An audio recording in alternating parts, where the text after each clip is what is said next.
Hey everyone, welcome back to this Adobe and Behance live stream. I'm your host, Fabiola Lera. Today on the stream, we're joined by the talented photographer and director, James Bonnano. We're so excited to have you here today, James. How are you doing? Oh, I'm doing great, Fabiola. Thank you for that intro. I feel like it doesn't really warrant my background, but I appreciate it. Thanks for having me on the stream. Yes, no, we always have to give context. So today, James is going to be showing us his process for editing loopable content using Adobe Premiere Pro. So stick around to learn all his editing tips and tricks. But before we jump into his workflow, if you missed the shows before ours, be sure to check out the replays. Plus, check out the creative encores of Illustrator Daily Creative Challenge with Julia Vaca every weekday at 11:30 Pacific, right before this stream. Tune in and challenge yourself with a new prompt each day.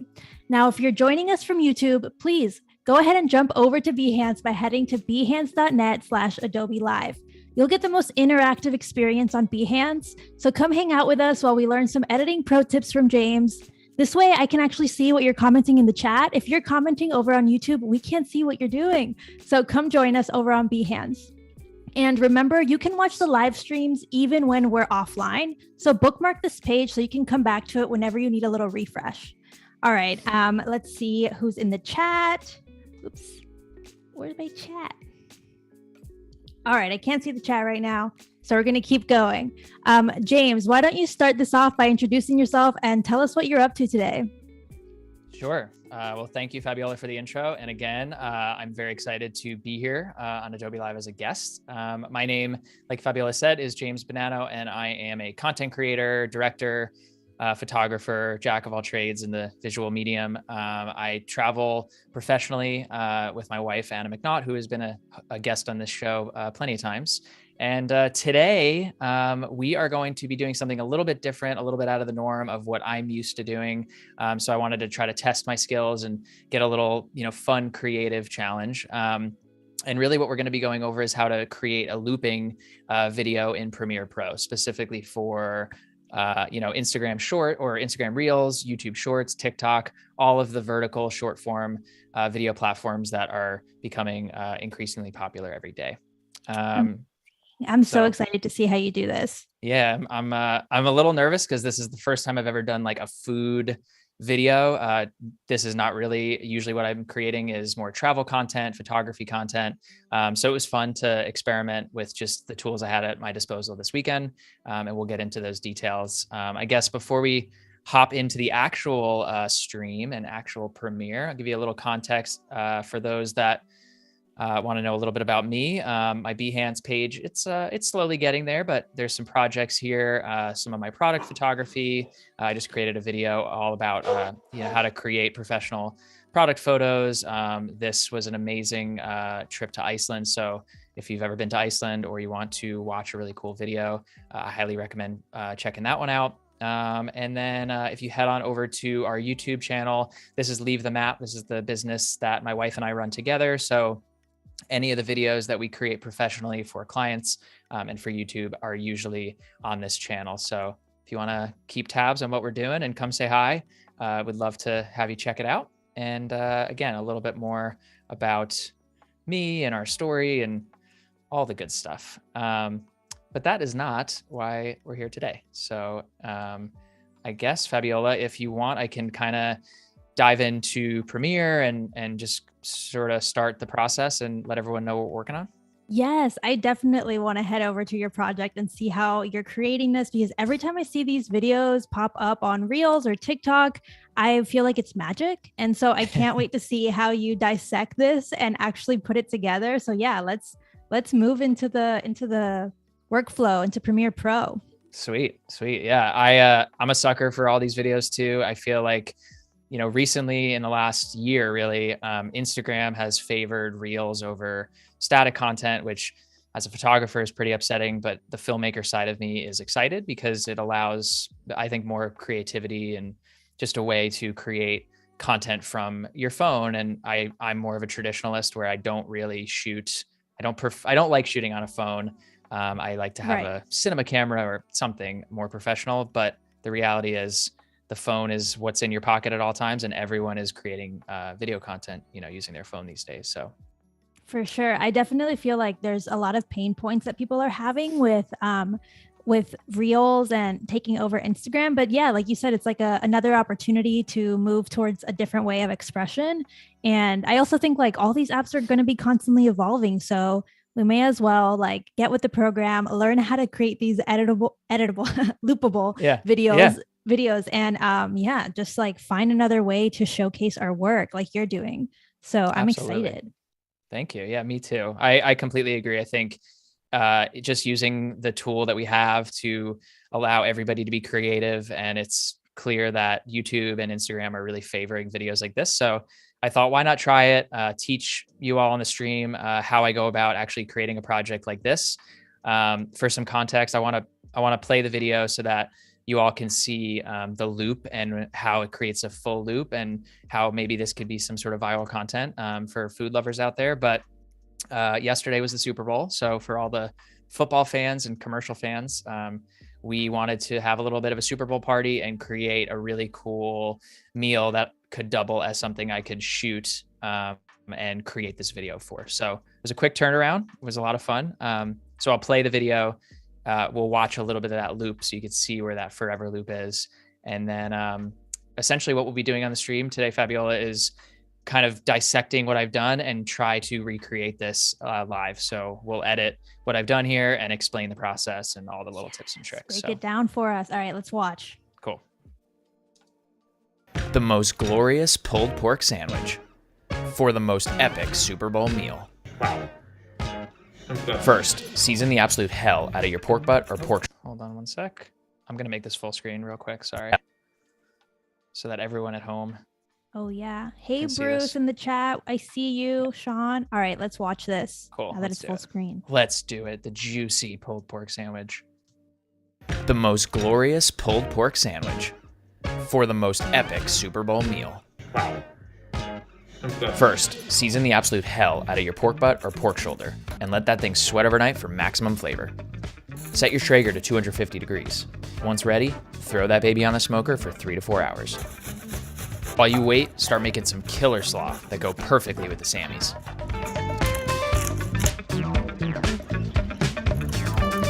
Wrap your pork in tinfoil for 3 to 4 more hours, then throw that baby back on the smoker. Once finished, start prepping for the big game. Prep those finishing condiments, and bam, you have the most glorious pulled pork sandwich. So there's your loop right there. That was so good. It gives me goosebumps just seeing how like I get nervous, as it starts getting closer to the end, and then bam, it happened. Yeah. Yeah, I know. It kind of surprised me too, honestly. I was like, oh, okay. Sometimes it's a happy accident. As an editor, you can't have everything work out perfectly, Right. but in the context of what we're trying to teach today, it's important to make sure that that loop is seamless, that the music is seamless, and that the front and the tail end of your video seem like it loops forever, and ideally to make more people watch your video over and over again. I totally spaced out about the audio looping, the background music looping. I hadn't even considered that. I can't wait for you to show us how you're doing that magic, because I have no idea right now how I would approach it. Yeah, so let me start by just sort of like highlighting a couple of these pieces of the video, and then we'll sort of start from scratch, and I'll go into Perfect. creating a sequence. And again, any questions that anyone has in the chat, I know you'll be feeding them. I'm Yes. always happy to answer like tips and tricks that I use. But basically I'm fairly new to a lot of this looping content. So there are people out there and creators that are really, really good at this and do this constantly. So I sort of took a page from some of their playbooks, and really the important thing is the music. And in my case, I made sure to include some voiceover. And so that voiceover was what led me back to the beginning. So if we just go back to the intro here, to basically collapse your timeline, I use Shift minus or Shift plus. That's a little shortcut on a Mac. I think on a Windows it's a little different, but you can just single your video track, or you can with, I think, control minus or control plus does your audio. So this just allows me to see exactly the clip I'm working with, I like to really get in there so I can see what I'm working on. Zoom in real close. Yep. And then Because you got to be specific. You got to be really like particular here. Right. Yeah. So plus and minus, just another good shortcut for the timeline. So I'm going to solo this track here because I believe this is my voiceover. And I just, the method to create this was a little all over the place. I took the clips that I wanted first, created the whole piece, and then I introduced the voiceover. Other times I might do the voiceover first and then go to the visuals. But because it was a loop, I knew that the voiceover that I started with had to also sort of feel like what I ended with. Yeah. How did you script that out? Did you script it out, or were you just like doing different takes of voiceover until you got it right? I did script it out actually. And what did I say here? So I wrote the first and the last part. So the most glorious pulled pork sandwich I wanted to start with because I knew that I could create a sentence that was like a run-on sentence, and the end of that sentence would naturally fit the most glorious pulled pork sandwich. So the first line was that, and then the last line was, you have yourself ... and then it's just back to the beginning. So I'm essentially creating like two parts that make the whole when they're looped together. It sounds simple as you say it, but if I try to imagine any of my videos and trying to do this, I feel like it would take me a good 30 minutes just to create a script that felt like it's looping without feeling kind of insane. I'm super impressed right now. Thank you. Yeah, this might have been a happy accident. So I'll solo this track, and this is just the first two lines just to get an idea. The most glorious pulled pork sandwich for the most epic Super Bowl meal. And my voice never really sounds like that. I just felt like it needed to be this like, I don't know, deep, manly football grill. It sounds voice. like the what is it? I don't know the official term here for the narrators of the sports. Oh yeah, like all the sports broadcasters. Yes, it sounds very sports broadcastery. Sweet. Okay, good. You have a career in voiceover. Oh wow. Well, I've never heard that before, but thank you. So here's the end of the video, and if I solo this voice here, prep those finishing condiments, and bam, you have the most glorious pulled pork sandwich. So the voiceover is actually what's driving a lot of that loop because it's an run-on sentence. And you also want to make sure that it lands, like that voiceover lands right at the end of that clip, so that when it loops, there's really not an awkward in-between moment that would fool the viewer that it's not a loop. Right. That's a good tip to make sure that that's like a tight ending, as opposed to like, because sometimes you do have that like 2-second pause in between. Definitely. And sometimes that works and is necessary for, the piece to breathe. But in this case, I think it's easier to do it that way. And so another little trick to actually make your video loop, which took me way too long to figure out years ago, and now I don't know why I didn't know this before, but there's in your program window, there's a button editor. And if you click that button, there's all these other buttons that you can then drag basically into your most used buttons here. And if you don't have in your Premiere project, if you don't have this plus like loop playback button, it's usually in here, and all you would do is drag it down. So like I just drag the record down just to show you, but you would essentially just drag that button down, and when you click off of it, it will no longer loop, and when you click it, you'll be able to loop and see what's working and what's not. It's one of those things where if you didn't know this, you feel like it's really hard, and then as soon as you find out, it's like, oh, how did I not realize that button was right in front of my face? Yeah. And it was just going to help me. And for this, it's essential to have that turned on. Otherwise you'll be driving yourself nuts. Absolutely. Yeah. And you'll know too, like whether it sounds awkward or it sounds like we didn't loop it properly. And so once we get into the editing, we can sort of show what that would sound like if it was done a little bit incorrectly, and it would be very jarring. So and what's the appeal here for creating these loopable videos, in your opinion? It's a great question. I believe the appeal really is, and going back to what we were talking about earlier, social media and these quick snackable, for lack of a better term, videos, they need to keep people's attention. And the idea is to watch them over and over and over again. And I mean, how many times have you got sucked into watching a video before realizing, oh, okay, that's looped 3 times? Right. So I think the goal is really just for audience retention, and keeping people, engaged in your content, engaged in your video and work as long as possible.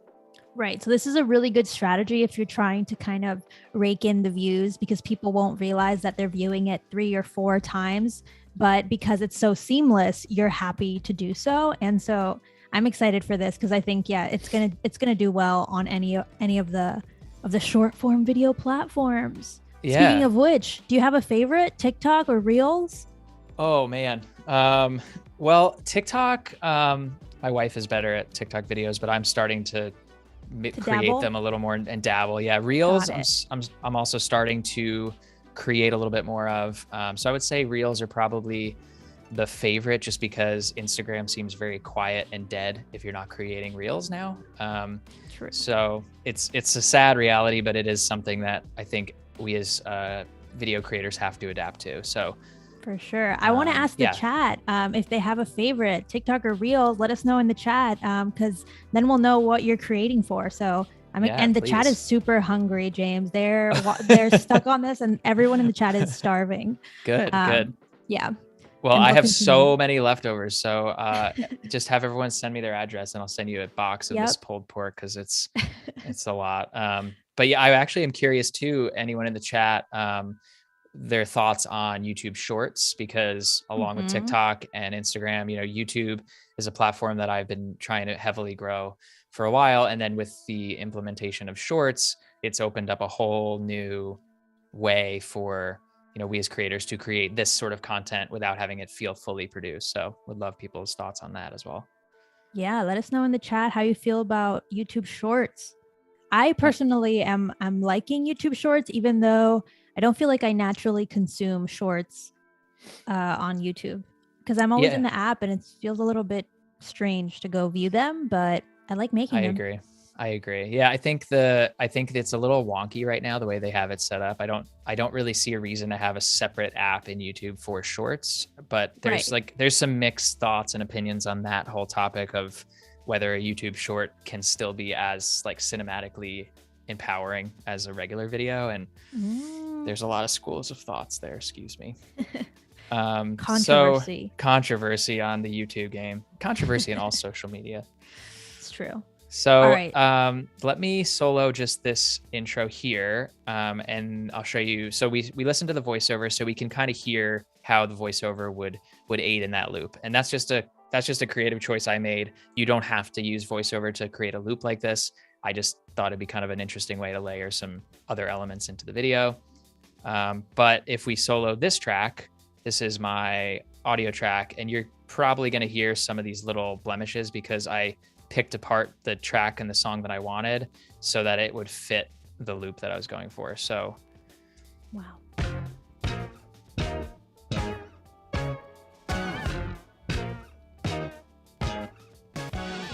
So you can kind of hear that little clip. That was a little messy editing, but we can clean that up later. So that is the little intro, and then the song plays out, obviously. And then if we go to the outro,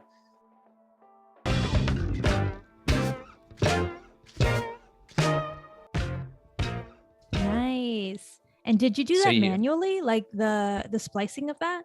I did, yeah. Wow. I wasn't sure if there was some remix feature that you could hijack. There is a great remix feature, which we can certainly show in Adobe Audition. It's a tool that I use a lot when creating longer form videos that need, let's say, a 3-minute track extended to 15 minutes. And thank heavens for that tool, because it saves a lot of the manual labor of cutting. But in this case, I knew there were parts of this song that I wanted to take for the beginning and the end, and I needed to find a way to kind of weave them throughout. Because you wanted that specific suspenseful part, right? That's what you're talking about? Yep. All right. Yep. Got it. So if you're very particular, then you need to do it. You need to do it by hand. Yeah, exactly. And there's probably a way to if you found like that the track started with that and then ended with that, you could remix it to the length, and Audition might get it right, but you just don't. That sounds hard. So we can actually, once we open up our project file, we'll try that. Cool. So that's right there, the music, the voiceover, and then the last little point I want to hit on the loop is the actual visual and what I started with and what I ended with to tie that all together. So here we're just going to mute our tracks here. So, we have me cutting the lovely pulled pork. I'm never going to want to eat one of these again. It just after today, and I had it for lunch, so I'm going to be sick of pulled pork. Everyone's eating it for lunch today in the chat, I'm sure. Perfect. Oh, I'm sure. Gonna go out. So the last shot, I have a different shot than my shot in the beginning, but they're a very similar frame. So the lighting is very similar, right. The composition similar, not totally exact. Like if you really wanted to be super meticulous, you could get those to be the exact same frame, but I still wanted some variety. So with those three elements together, you can fool the audience that it's a forever loop. Nice. Yeah. It's about the illusion. Even illusion. If it's not perfection. Yeah. Yeah. We're all magicians here. Did you have to like shoot it differently than you would shoot like a normal video, or were you able to just shoot and then kind of assemble once you brought it in?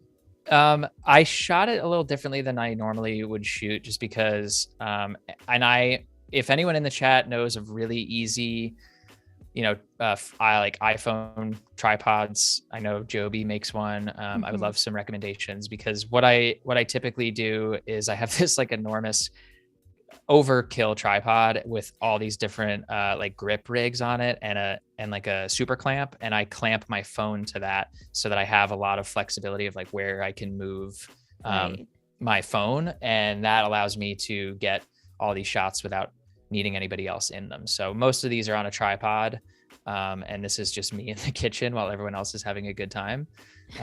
And there's a few that were handheld. So I in my head I knew this is the series of things I want to shoot to tell the right story, and I had like kind of a rough shot list of what I wanted to get, and then I knew that the beginning and the end should look similar. So you were just making sure that the last shot, or what would be the last shot and what would be the first shot, looked aesthetically the same in terms of lighting and all of that. That was the biggest kind of priority when you were filming. Yeah. Yep. The biggest priority was making sure that like I got a shot that was, you might say the hero image of the pulled pork. And I think in hindsight, like I would have maybe shot it a little differently and maybe lit it. But I think the whole point of this video for me as an exercise and to teach everyone on the stream is that you don't have to have a huge lighting setup to film a video like this. And I wanted everything to just feel natural, like it was done very quick on the, off the cuff out of my pocket. So I did know though that shot, I wanted it to be the hero, and then I wanted to sort of end with the hero as well. Got it. Yeah, I feel like the short form video, like TikTok Reels, YouTube Shorts, lends itself to having kind of like a more lo-fi, but I wouldn't say lo-fi, maybe just like slightly underproduced, or just, you don't have to have it be so polished. So I think this is a good representation of that.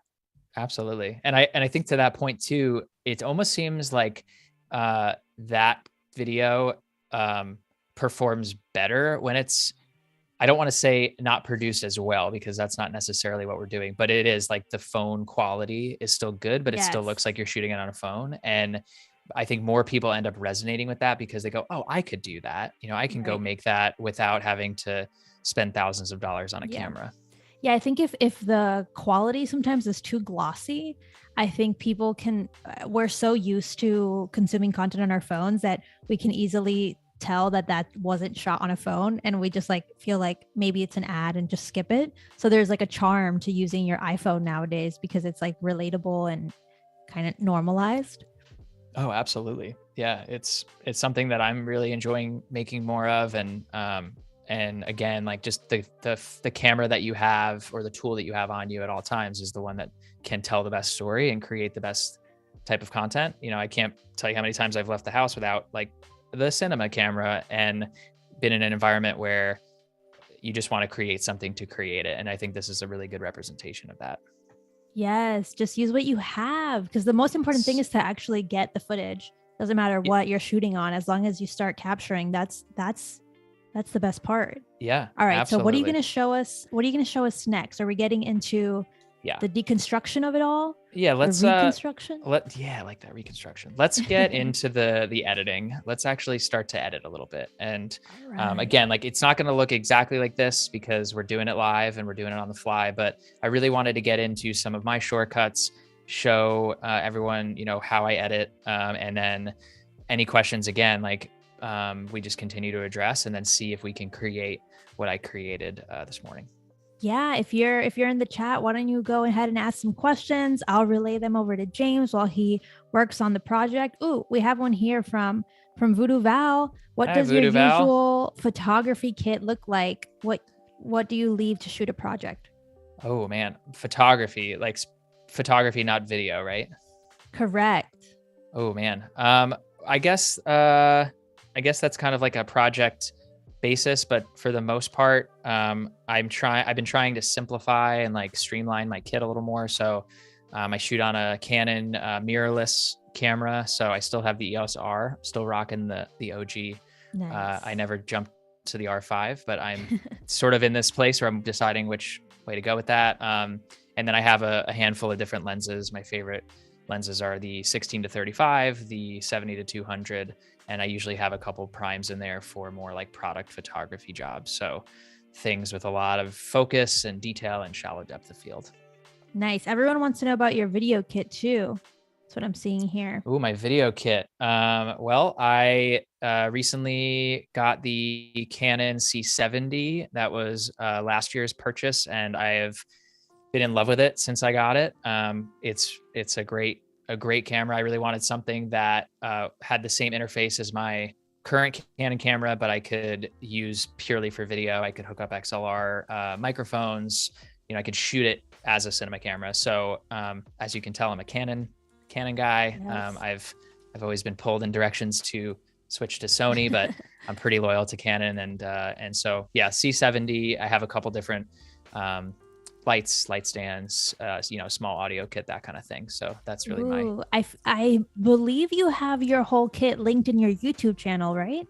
I do, on the videos in your channel. So if you guys want to see specific links, head over to his YouTube channel, and in the description you have like links to all his gear. So yeah, if you're so inclined, go check it out. And a quick reminder, if you're watching us on YouTube, go ahead and jump over to Behance so you can leave questions and we can connect with you. Just go to behance.net/Adobe Live, and then we can actually hang out together while James here edits this Loopable video and blows your mind. So come join us. Please head on over. It's a good time. We're always having fun over here. Oh yeah. All right. Wow. All right. Look at all these clips. Sweet. Yes. Okay. So, and again, like we're going to be here tomorrow. So if I finish today, great. If not, we can carry it over into tomorrow, or, work on a different project. So still sort of up in the air there. So most of my projects end up looking a lot like this when I start from scratch. I tend to have a sequences folder, an audio folder. Usually I have like a capture folder that'll be B-roll, A-roll, all the different video content that I'm creating, or interview, talking head, that kind of thing. In this case, it's just phone clips to make it easy, because that's a first for me. And then anything audio related is in another folder. So music, sound effects, that kind of thing. Perfect. I love to see the organization of the projects, because I feel like people skip that step and then they're like completely lost as they start to assemble their timeline. Yeah, I'm kind of a stickler when it comes to organizing my projects, because they do end up getting a little bit crazy and the timeline can look insane. So just starting with a really nice structure. Let me pull this up before we get into it. So in my hard drives that I edit these videos on, I have everything organized by the year and then the month. So basically every project I'm doing is categorized that way, so I can go back and find it. So for today, Adobe Live, and then I have the same structure of files in every folder. that I just copy over so that I always know, okay, I it's, love to see this. If there's anyone yeah, else that's loving this file organization, leave a comment in the chat. This is the best. Thanks, James. I feel like when I see this, my heart just like relates, and good. I love knowing that we're doing this.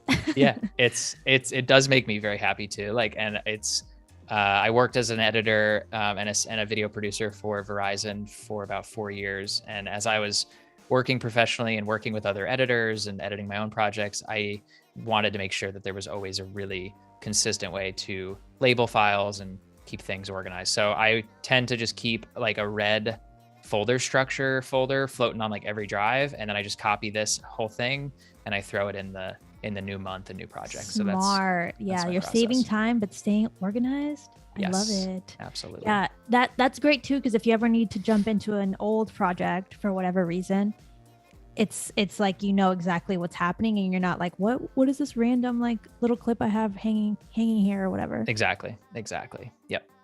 Yes, everyone's loving the organization. Cool. Good. I'm glad. Makes me feel, I'm a nerd when it comes to that, but it seems like we have fellow nerds here, so that's perfect. Yes.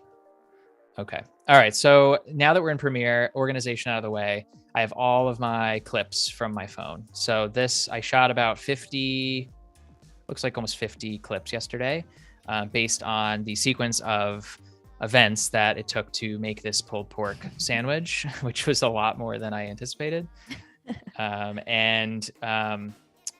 Just lost my train of thought. Oh, so I would essentially just take these clips from my phone, airdrop them to that folder, and do it that way. Or you can email them, G Drive, whatever. Okay. Perfect. So yeah, airdrop is so handy. It really is. When it doesn't work, I feel like something's wrong in my life. Like, what's happening here? That's true. Okay. All right. So what I'll do, I like to personally like see the clips I'm working with. If you switch to list view, this is just the list of the clip. So if you're wondering how to get to that icon view, it's just the same place, just a different view. So that way I can kind of scrub right here before actually bringing anything in and seeing, is this the clip I want to start with? Is this, where do I want to go? Yeah, that way you can see a quick view of everything. That's nice. So what we'll do is we'll just start with just the first clip that I want to start with, and we'll just drag that in. And perfect. In this case, where are we going here? Where is my hero shot? Do I have it in here? Did I even bring it in? I'm sure you do. Let's see. So maybe it's at the end once you finish. Probably at the end. Once you finished everything. Here we go. Okay, so I know this is me assembling my Sammy in the kitchen. I don't want to use that one. I think I wanted to use the one where I'm cutting it, because I kind of like a little bit of that sound with the knife. Yeah, it's like an action shot. Yeah. Oh, there we go. And the one thing that I did wish I did a little differently, and this is of course because it was done fairly quickly, and I had friends over and I couldn't really control everything. I think I attempted to make sure that the audio really played a huge role in it. And I didn't intend to use music in this. I really just wanted it to be these quick cuts of, the sound of the knife, the sound of cutting the carrots, and you'll hear some of that in there. But a lot of this, like the juiciness that you hear is kind of masked by the sound of the TV and friends and stuff. So the life noises, unfortunately. Unfortunately. So in this case, you can still create something and pull the audio down and just use music to sort of mask a lot of those things. So, we have a good question here from Parth. What should be the sequence frame rate? I'm not able to find the difference between 23.95, 24, 29, and 30. So yeah, that's a great question. I personally like to just create the sequence in 23.97. So that seems like a good option. So if we go file new sequence, you'll see in your settings, and I didn't really address this, but this is something important too. You have all these available presets under, I like using Ari's presets just because they're the first one and I think they look the best. And so you have 23.97, 24, 30. Again, I like the 23.97 or 24 look because it does feel a little more cinematic than maybe 30 frames does. And then in your frame size, this is where you would alter this aspect ratio. So 16:9 is your traditional aspect ratio for, your horizontal, but to flip it, you would just go 1080 by 1920, and now you have a 9:16. So this is vertical test. And when we press OK, that's going to be our aspect ratio rather than it flipped. So all of your phone clips, when you're dragging your phone clips in, you just go seamlessly work. Yep, they should work. So keep existing settings, and you'll see that like they're the same frame size. There you go, Parth. I hope that was helpful. I feel like that was the exact answer you were looking for. And yeah, I can't wait to see your loopable video now. Yeah. No pressure. Yeah, no pressure, Parth. Get out there, man. Cool. So this is, let's say, the first clip we want to start with. I liked a little bit of this knife here where we get some action. So that you really want to try to hook somebody right away. So rather than the sandwich just sitting on the plate, I wanted there to be some movement. So let's just drag the clip in with the audio so we can maybe hear what we have. So we'll drag that in. Again, we're just going to keep the existing settings, and you don't have to always have that on. There's a check mark. You can turn that off, and then they won't ask you anymore because they know you're smart enough. All right, so we play that back. So I like the sound of the plate. It's not too distracting, and it's a nice little click on the plate. That. But I want to turn it down a little bit, and I'm gonna work in the method that I'm trying to make everything feel very fast, punchy, and quick. So in this case, like 3 cuts. Let's get in and let's get out. So I'm gonna cut right here. Command K cuts your clip. Or if you want to do it manually, you have your razor tool right over here. So C will bring that up, but Command K is a good little shortcut. All right, so now we have our first clip. So that is what our hero will be based on for that loop. And I want to put maybe a second clip in there of it from another angle. So I had a friend. Let's go down here to the bottom. He was cutting into his sandwich, and so I was able to get sort of like the inside of the sandwich here. So let's go. And I mean, even though this is on a phone, like production design is still important. I think that's something that is often overlooked because it's it's quick and it's easy and it's fast, but a lot of the production elements that are specifically for this video as it's food are related to try to amplify that production design and make everything feel very deliberate. So I had a little bit of that whiskey in the back, not because we were drinking it or anything, but just because it's there. That was purely a prop. That was purely luck. That was only a prop, everyone. That was a prop. So how you just marked in and out points on that clip, right? Yep. How'd you do that? I is an in point and O is an out point. So very easy to remember. And if you wanted to, in this case, let's say I just wanted to bring the video clip in without the audio, I would just grab, you'll see where there's a little hand, it says drag video only. You just drag that in and it won't bring the audio in with it. If you grabbed the clip up here, it automatically brings in both. And the same applies to this. So if you wanted to just bring, let's say, the audio in, you would drag that in separately. So handy. I feel like that's really useful when once you already have a timeline assembled and you know you don't want, let's say, the audio. That's so easy. Oh, definitely. Yeah. And you can always, like, again, with all these Adobe apps, like they're wonderful because you can customize them to fit your workflow. So if I personally like to keep the audio in most of my clips just because I may use it as some background noise just to make it not feel so silent. But if you dragged this whole clip in and you decided, I want to unlink these two. So Command L is a shortcut on a Mac to unlink these two clips from each other. So now you can do essentially what this was doing, but here in your timeline, and I can right click it and disable it. So now it still exists as part of this clip, but it's disabled, so you can't actually hear it. Perfect. Oh yeah, there's so many ways to get things done. It's just so flexible, which is what I really appreciate. Yeah. Thanks for showing us all the multiple ways you can get in there. I think you can hear me like salivating over this, so that's probably why I think it's like so we're gonna remove that. I was very into that. Remove. We're going to just turn that down. So let's see. So we got our first 2 clips. And again, like my workflow varies depending on the project. So in this case, I'm going to probably build, for the sake of today's stream and the sake of time, I'm probably going to build the clips first. Then we'll bring in the voiceover so that we can time the clips to the voiceover a little bit better. Nice. That's smart. All right. So what did I do here? Let's see if I remember. So we got our Sammy. We got me looking like a crazy person. So let's see where I am there. And again, like production quality wise, I certainly could have, this is just like my kitchen light above my head. There's no real production quality to that. But if you wanted to really, do this up, if you had a light, if you had an LED light, you could set one up and treat it a little bit more, cinematic. So the world is your oyster.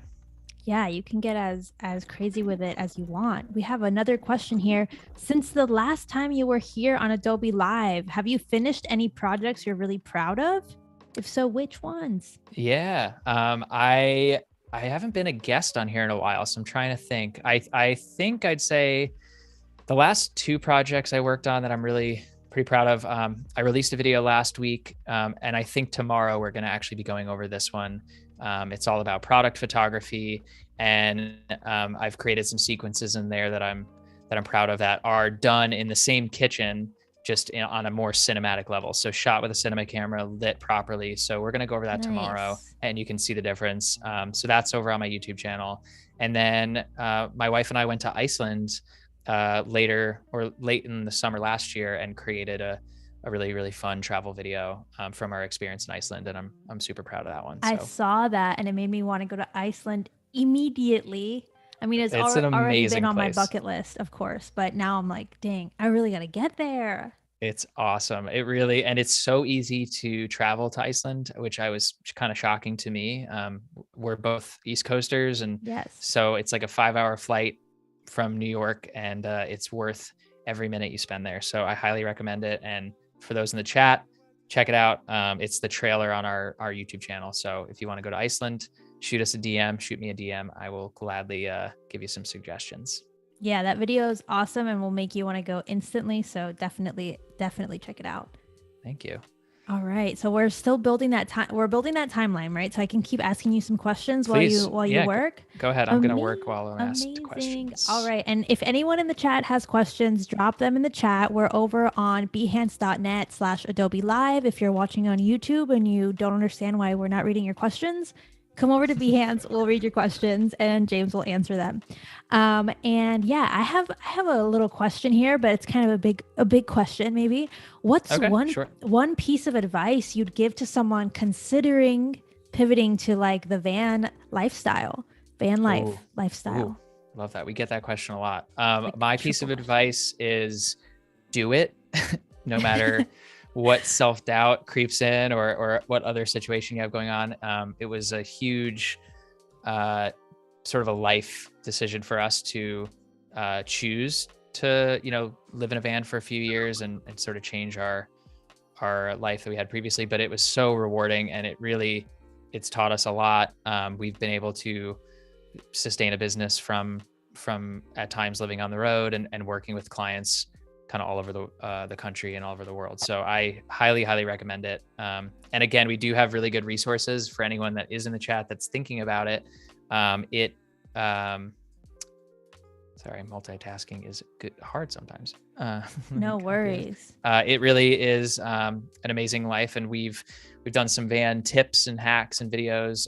And if you're living in a van, one of the biggest things that we were dealing with was the privacy issues. So we have a big video on our YouTube channel all about how we created blackout curtains and just customized it to fit our lifestyle a little bit more. So yes, the long answer is yes, absolutely do it. Do it. I know. I'm going to give it a shot. I feel like now you can rent vans now, I think. So I'm like, maybe I should just rent a van for a little bit and see how I like it. Cause it's just so cool to be like, just traveling and working and living your life from the road as opposed to just at home. We first rented a van for our honeymoon. So my wife and I got married in 2018. And so less traditional honeymoon, we rented a van from this company called Escape Camper Vans. So they were awesome. They're still around and have probably grown since then. And we traveled for 14 days across the US from New Jersey, where we got married, all the way back to LA, where we were living at the time. And That's it so kind of got us, cool. it got us hooked on the van life really badly. So it was, I it was can a lot of see fun. why though. I mean, it's like such a level of freedom. Yeah, it was. And I think we made that decision once we got back to Los Angeles to, find a way to afford our own van, customize it, and really live a little bit more of a simplistic lifestyle. So we have since bought a house. So we've done the opposite of that, but we traveled for about 2 years, and the van is still heavily used in the spring and the summer and when the weather gets nice. Yeah, that's an explanation for everyone wondering if that background is his van. It's not the van. This is not my van. This is the studio now. So I've come to really enjoy having a space not on the road when I'm home. So Right. You can have the best of both worlds, right? exactly. Okay. All right. So okay, so I'm kind of referencing what I've done already here. So just because I sort of forgot a little bit, but I wanted to get in this really quickly, like the first 8 seconds, maybe even less than that, and set up, okay, here's the hero shot, which is our first shot. We then have maybe some more context of the actual sandwich. And once we get that voiceover in there, we can time it better. You get a little shot, Wow. and maybe like that's good as a good segue into, let's see the ingredients. Let's start building this Right. sandwich so that people at home can, start doing it themselves. And now we're kind of like at the middle of the video, right? Yeah. So we're at about, on my previous version, we're at about like, this is 7 seconds in. So, 7 seconds, depending on who's watching it, could feel like an eternity. But if you create clips and the pacing is right and it's engaging, it goes by extremely fast. So Yeah, you have a lot of clips here for what's the total length of the video? I think this is It like, loops, so it's hard for me to I know. think this is like 45 seconds. I planned on making it Nice. 30. And I can certainly go through here and trim it down, but it felt right to be under a minute and not under 30 seconds, because it seemed like that would be Yeah. too short. No, I definitely don't feel like when I saw it play through that it was long by any means. I feel like it's so fast with all the different cuts that you have that Oh, to me is it good. felt good. That's good to hear. So there's a couple different like techniques that you can use when actually cutting a video like this. So jump cutting is one technique that I use a lot of in my work, and specifically in a video like this. And essentially jump cutting is just cutting into a specific shot, not in a progressive order. So it seems like it's deliberately jarring for the viewer, Mhm. and it like speeds up time. So for example, like this clip here of me, I don't know what I'm doing here. Let's see. Let's just take this one as an example. So I filmed myself seasoning this meat, and it's really long. Like this one clip here is Right. about 1 minute and 20 seconds, and no one needs to sit there and watch me do that for 1 minute and 20 seconds. So there's a couple ways to make that more creative, use that clip. One of those ways is to actually just speed it up, which I had done here. Right, so that's just sped up and a jump cut in the middle. And Oh, okay. so to do that, let's say we want to click on this clip and we want to speed this up. You can see that it says 1000%. If you right click and go to speed duration, I've set that speed at 1000%. So you can either set your speed or you can set the duration of the clip. So let's say you have a 2 second window that you want to fit this clip in. If you put this duration to 2 seconds, this clip would automatically fit the speed to that space. Nice. So that's a nice little hack right there. For sure. Different ways to get the perfect result. Again, yeah. And then, like I had said, jump cuts are what I used here. So I jumped basically from clip to clip to make it look like all my spices just appeared in the bowl. instead of having Right. every one of those clips like a tablespoon in it, Mhm. because the audience is a lot smarter than most editors give them credit for. So you just gotta give everyone what they need quickly and digestibly. Yeah, I feel like the suggesting the next motion by just having it appear like prevents you from having to fill it in, showing you pouring that teaspoon in every time is like gonna make the reel way too long or the TikTok way too long. Yeah. No, and like you're like, and I have so much of me zesting a lemon and all these spices, and you just don't need that entire process unless this was a pure like recipe video. So if Right. Tasty's a master at it, all the creators at Tasty do a great job with creating an entertaining recipe video, but also limiting like how much they're showing. Yeah, you can just keep it moving, make it quick, make it snappy. We have Snappy. some people wondering in the chat, how many of these sandwiches did you end up eating to create this video? I just ate one, and a friend of ours ate the other. And so really like the longest process was just waiting. This, for anyone that's a big like smoker barbecue fan, this Traeger grill is what I've been cooking a lot of my like meals and meats in, like that, to get that smoke. So that was about a 10-hour process before the meat was ready to actually be filmed and eaten. Wow. So I had the luxury of spending the morning shooting all of these clips, like seasoning. This was done the night before, so I shot that the night before. All this was shot as the grill was coming up to smoke, and then these clips in here I was able to shoot while everything was on the grill. So the whole process took about 12 hours. Wow, I hadn't considered how long it takes to actually smoke pork. Yeah, I think I underestimated that as well. I was certainly eager to start filming everything, but It's like 45 seconds is deceiving. Exactly. Yeah, you're like 45 seconds, but 12 hours. I'm like, would I do that again? I don't know. Well, hopefully because it loops, you'll get all the views and you'll feel like, rewarded for your time. Yeah, we'll see. I mean, I'm having a good time, showing the process here, and if I get no views, then at least people on Adobe Live would have seen it. Oh, for sure. What do you think is the longest and shortest you can reasonably make a looping video? I guess that sort of depends on the like the topic or the context of the video. I've seen 5-second videos that are engaging and entertaining that loop, and I've seen minute videos, but I think anything over a minute seems like it's moving past the short form realm and into something a little longer form that maybe should live outside of just a short or a reel. At least that's my opinion on it.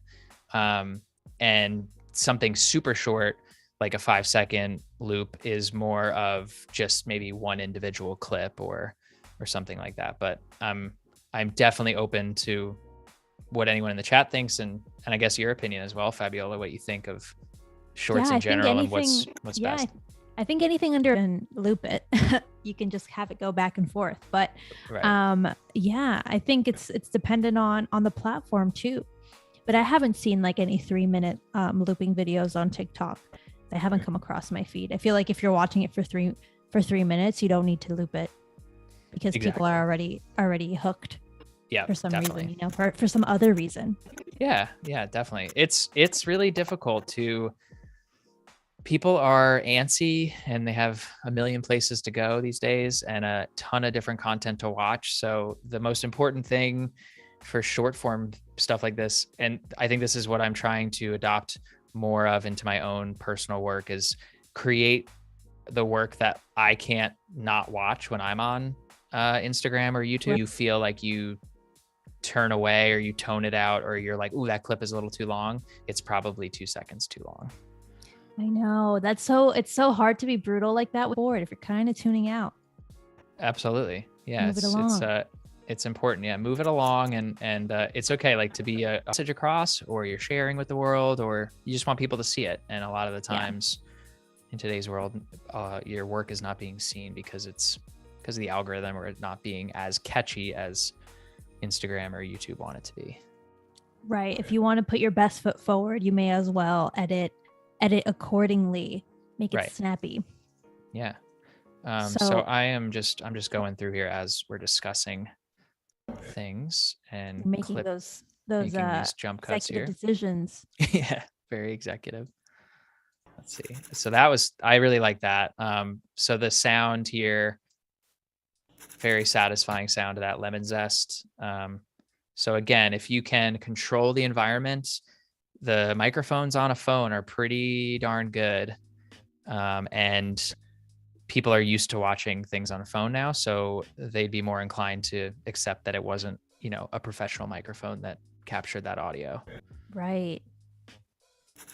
Yeah, we have to use the tools at our disposal. This is giving me what's it called? Emily Mariko vibes, with the sound. Yeah. I don't know if you've heard it. I have. Very satisfying. The videos are very you can hear all the cuts and stuff, and it just draws you right in. I actually got kind of inspired to make this by so I'm in a group on Instagram with some friends that are also big Traeger grill food fanatics, and and food is another one of my passions outside. I just do this for fun. But I got inspired by this guy Salt Tank. He's pretty well known in the short form food content and on TikTok, and his videos are so catchy because of the crunch and the sound, and the crackling of the air fryer and all the little nuggets of what a kitchen sounds like when you're cooking a meal like this. And if you get a chance, definitely check his work out. It's really good. And so it inspired me to make something, in my own way. Yeah, I feel like that audio really has a way of immersing you right in. You definitely just want to keep watching it. Oh, absolutely. So this was sort of a happy accident here. So I had the tripod set up at the end of my counter here, and when I dropped the let me just go here in and out. I'm gonna loop this. When I dropped the meat down, it shook the tripod, which in a way, I was like, I don't really like that, but it kind of adds some movement that if you cut it right on the second it moves, it just adds a little bit more. So I left that in there, and then I added my other clips right after that. So it was a jump cut after this little jitter shake that was kind of cool. Let's see it again. I feel like I didn't catch it. Oops. And let's cut the end out. So we're going to cut it right here. It's right on the... Everyone on the stream is seeing me at my worst here. Sweatshirt at home when no one's watching except for people on Adobe Live. So that's the thing. You usually edit all alone. It doesn't matter. Now you have eyeballs. And then of course that's when you start messing up your shortcuts and all that stuff. Exactly. No, you're doing great. We have more questions here. Please. Do you have any advice for us that took you a while to figure out, but has now become a main staple in your process? Advice for people starting out video? Editing. Let's say video or editing. Yeah. Yeah. Oh man, I feel like I have a lot of advice. I guess my biggest advice really is just start using the program, start creating work. And like I mentioned earlier, and another reason why I wanted to showcase this video is anyone can create a video if they're passionate about it with their phone. And so I think it's very easy to get hung up on the technicalities of, I don't have this camera, I don't have this lens, I don't have, access to thousands of dollars of lights and things like that. And that will stunt your creative growth and development. And I think if you just start and you open up Premiere and you start doing this kind of thing, this took me, although it took 10 hours to smoke the stuff, to create it and to edit it, it doesn't take that long if you just work at it and practice a lot of these tools. So certainly big piece of advice is just start, and every time you open Premiere and you open up a software like this, you get better and better, and you learn new techniques as you go. Yeah, even if you just get fractionally better every time, 10 videos later, you're doing way better than you were before. Oh yeah. And I mean, I've been editing in Premiere for a long time, and I've been an editor for about 10 years. So I kind like it feels second nature to me. But it also is that, because I do it every day. But if you're not doing it every day, if you just start little by little, you'll catch on to these things pretty quickly. What's like the one tool in Premiere Pro that you feel like you use every time, and is it underrated, like an underrated feature maybe? The save tool. Right there. No, that's an obvious one and kind of a boring cop-out response. Underrated feature tool in Premiere. Or just one of that you really like. Yeah, I feel like I use Command K, like the razor tool, quite a bit. I'm constantly getting in there and trying to cut clips down, make things a little bit tighter. I use markers actually a lot, which is something that we're going to go into tomorrow a little bit, to pace clips to your music. So that's a great way. So if I right clicked up here and added a marker, you can add markers all over your timeline, and you can add markers into your clips, and it just allows you to get really specific with timing clips to audio and vice versa. Nice. So I would say those ones. I think I am constantly like adjusting the size of my timeline for my own, whether it's productivity or just being able to see what I'm working on. So that's an important tool for sure. Cool. I can't wait to see how we use those tomorrow. I think somebody had asked in the chat, what iPhone did you shoot this on? If it was an iPhone. I think you said it was. Yeah, this was my iPhone. I still have an old like iPhone 8, so I'm waiting to get a new one, but I just shot this on what I had. I was planning on using my wife's because she has a nicer one, but she was busy on it. So I just used mine. So here you can see the tripod legs of me having it set up. So I have the tripod, and I have like I didn't even see that when you play it through. I have like a little magic arm. Attention to that. So yeah, so any phone works, and I usually just use, I think I shot it in like 30 frames, but you can still edit the sequence in 23:9:7. But you can adjust. You could shoot it in 60 frames and slow things down, but I knew I just wanted it to be 24. Let's see. So this is another clip here. So I thought it was just a good transitional clip.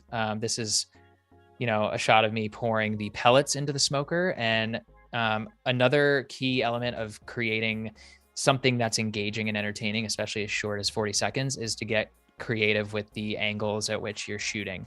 So I wanted things to feel unique and different and change every couple of seconds. So in this case, this is a top-down shot to really, get those pellets falling in there. And I do really enjoy the sound. It sounds, nice in the video. So changing angles and changing your focus just keeps viewers kind of on their toes. That's a really good point, because I feel like a lot of times it's easy to just like set your tripod up and never move from that shot. Yep. Because it's comfortable. And then the video, you can tell in the video that it's just not as dynamic. So that's a really great pointer for short form video. Just switch up the angles, even if it's the same thing, like the same narrative, right? You're still walking through the making of the sandwich, but exactly. Yeah. And it just, I think if you're constantly thinking about those things as you're shooting, it makes you a more dynamic creator in general, because you're trying to push, okay, like let me fool my audience a little bit more. And there are certainly times when setting up a camera on a tripod for a tutorial is necessary, but in something like this, just having fun with it and not shooting everything, from the same exact place. So do you have any tips for people who maybe are uncomfortable being in front of the camera? Like here you have the shots of yourself, kind of like POV, but then you also have the shots of you in it, like third person. I don't know if that's the formal phrasing, but you get what I'm saying. Yeah. Do you have any tips for getting comfortable being in front of the camera? That's a great question. I think if you have a desire to be in front of the camera at some point in either your own videos or somebody else's, it's definitely important to just try and get yourself in front of it. You don't even have to say anything. Like in this case, this would be a really good first introduction in there.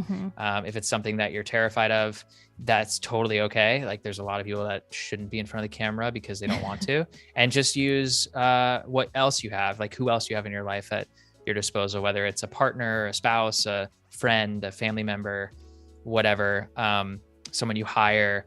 That sometimes makes you a better filmmaker because you're focusing on just one aspect and you're not focusing on also being talent. So that can play into it as well.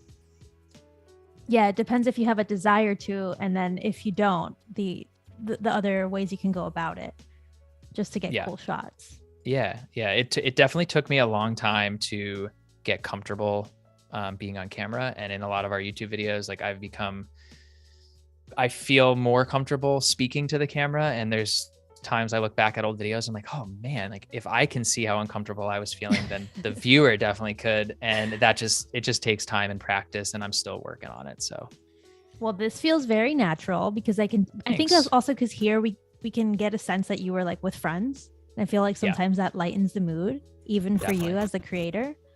Oh, absolutely. But I haven't tried this myself. I heard if you say your friend's name before you start speaking to the camera, as if you're going to speak to your friend, that maybe you can like trick yourself into thinking you're like FaceTiming with a friend or something. Oh, that's interesting. If you desire to, be talking to the camera, maybe that can help you loosen up. Oh, absolutely. That's a really interesting technique. Yeah, I think there are some tips and tricks that I tend to try to use just to get myself a little looser, like before, depending on the video I'm making, like if it's a tutorial, before getting on camera. And I like to feel energized. So, a simple cup of coffee or something helps me to literally wake up, but also feel a little less in my shell. And then, sometimes like doing some jumping jacks or push-ups or just move around to get like all the blood flowing to feel a little looser.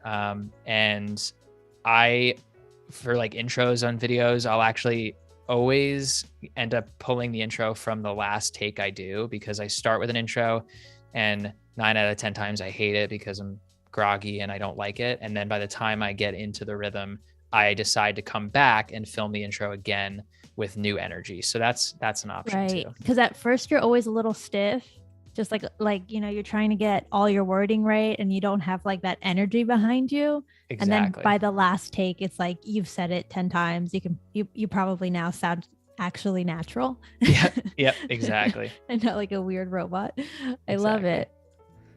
Let us know in the chat if you have a hard time being in front of the camera, or if you prefer to just be behind the camera. Let us know in the chat. I'm always curious to see who's trying to create content or also be talent of the said content.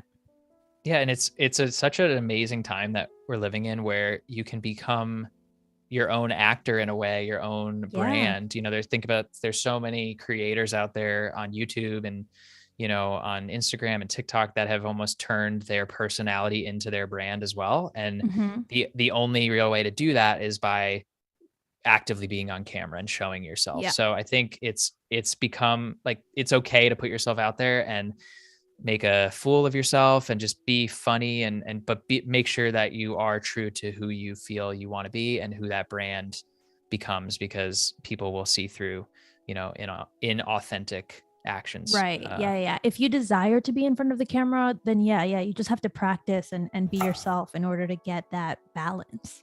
Yes, absolutely. So what am I looking for here? Okay. So this, I'm just building this as we're talking. So I'm trying to throw some antidotes in. So here's a prime example of, basically creating now the slaw. And so as I'm creating the slaw, I wanted to have, a bowl, and I wanted to have some of these things on the background, and some green, but not so distracting that you don't actually see the carrot or see whatever vegetables I'm working on. And I knew that would create a really cool, that sound of like a hard carrot being cut with a sharp knife. And I wanted those sounds to be clear so that they also like help to drive some of that speed. So what I'll do is I'll find my cut. So I like that cut. And I'm just going frame by frame at this point. So we're gonna go I, okay, and then out. So it's as quick as that. So that's one clip. And so quick. And it seems almost like too fast, but when you play it, so there's one. And I think we maybe want another one. So let's find another thick spot. I don't quite like the, let's see. Yep. All right, in and out. And we're gonna drag this in. Another great shortcut, which I meant to mention. So rather than actually like grabbing these clips, if I think this is default for a Mac, again, I'm a Mac person, so Windows, PC people don't chastise me in the chat, but if you press friendly environment here. Yeah, we're all friends. If you press comma, it'll actually just load that clip that you've selected. So rather than dragging this, just comma on your keyboard and comma? Bam, I'm like looking at my keyboard now. I'm totally going to use it. I had no idea the power of the comma there. It's awesome. Wow. Yeah. So it's I love seeing how you're just like basically cutting out the boring parts and just leaving the action. Like this is jam packed with action shots. And I think that's like a huge difference with like, I don't know, YouTube content or even like 3-minute TikTok content.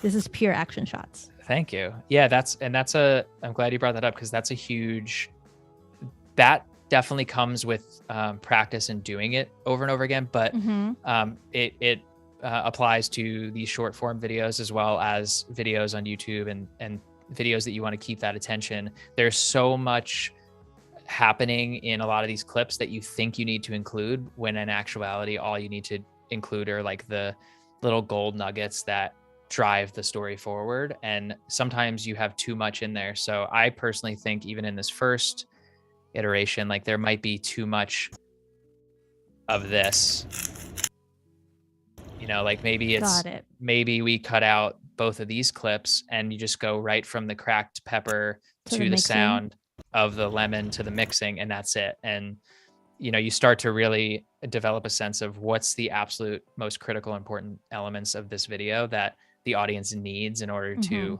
like connect everything together. Right. Like unless you're like a specific recipe maker where you need to have you want to include every single element going into your recipe, but otherwise, like, yeah, you can just cut to the most captivating parts. I think that's such a hard thing to learn to have an eye for because people tend to shoot like time lapse of their process, but a time lapse can be kind of boring. I hate to be that person, but it can be. If you show me a full like hour cut into a time lapse, even if it's 2 minutes, it can be boring. And this is just like zooming into all the like interesting parts. Yeah, I completely agree with you. I think sometimes a time lapse, if it's used irresponsibly, is used as laziness. That's just my opinion, because you're like, oh, okay, I need 5 seconds of coverage. Let me just throw this time lapse in there. And that's not always a smart creative decision because, you know, like people, again, like we keep going back to lose attention very fast. And you're totally right. Like you need to get creative, think about sound, think about the elements that you're shooting that can also be really quick to keep people engaged. Right. Yeah. I feel like if I were creating this, I'd be like, oh, but then I didn't show the mayo. And now people think that maybe there's no mayo in there and I would be caught up in there. But then if you come at it from like just an editor point of view, it's like, no, you just want the cool parts. The details can be in the caption. Yeah, exactly. And I mean, like the recipe and things like that. And that's what, you know, given any time we have left today, I wanted to try to hit on like the text part of a video like this. If you wanted to add a recipe, a lot of those don't necessarily have to be see and say. Like you can have a recipe in there that serves the purpose of showing the ingredients while showing something that isn't, you know, that's more engaging to watch than, you know, mixing salt in a bowl or something. That's so good. I feel like that is such an important note that people really need to like remember. Like you don't have to show everything. You can just show the best of and use the captions or the text to add that other element. Such a good note. And I'm going to take that for myself. I love that. All right. If anyone has any questions, remember to drop them in the chat. And if you're watching over on YouTube, come over to Behance. Come watch us on Behance. That way you can join us in the chat. Just jump over. You just have to go to behance.net/Adobe Live and you can hang out with us so I can read your questions and all of that. Yeah, get on over here, everyone. Come hang out. We got some really fun stuff going on. And if you come over, bring an empty stomach. Yeah. James is showing us how to create loopable content using Premiere Pro. If you're just tuning in now, he's using Premiere Pro. We're making looping videos. It feels like magic, but he's showing us the breakdown. So like here's a prime example of, even from here to here. So I knew, okay, I wanted to see and hear the carrots. I wanted to, make sure that I got that like box grater shaving sound and see that. And then from that point, maybe punch in a little bit on the cabbage so we can hear more of that knife. And then from there, change the angle, because now we've seen 4 consecutive shots that have the same angle, and we've jump cut them together, but maybe we're getting a little bored, we're getting redundant. So rather than moving the cabbage from that angle to the bowl, we would switch it to this angle, which just looks a little nicer too. And you see all that purple cabbage. And when you play those together,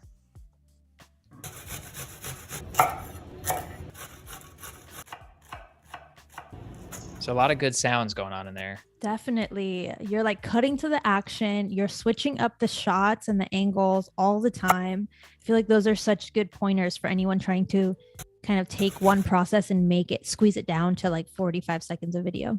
Oh, absolutely. Yeah. And I mean, even looking back, like this could be shorter. So what I would do is come in here again, Command K, delete. You can ripple delete or just press delete there. So you're just trimming the fat, right? Quick. Yeah, you got to be brutal. Got to be brutal.